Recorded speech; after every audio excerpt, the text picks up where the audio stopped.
Who are the least of these?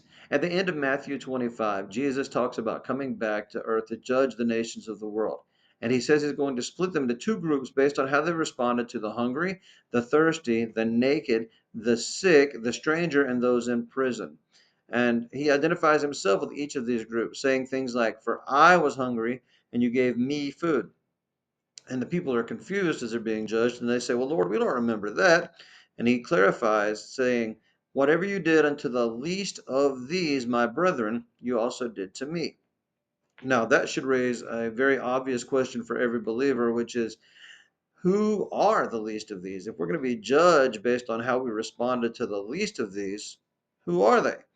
Well, they're not every sick or hungry person. They're the least of those. Now, that word least can mean fewest in number. It could also mean the weakest or most feeble. But here's another way to think about it: they're the ones that are easiest to overlook and the most likely to be forgotten. You see, some hungry and thirsty people you'll see all day, every day on billboards, websites, and things like that. But there's a whole other group that we tend to overlook, and I believe those are the least of these.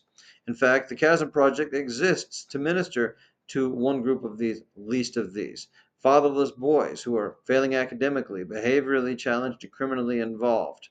We believe that those young men are made in the image of God, and He has a plan and purpose for their lives, and we need your partnership to minister to the least of these, Jesus' brethren.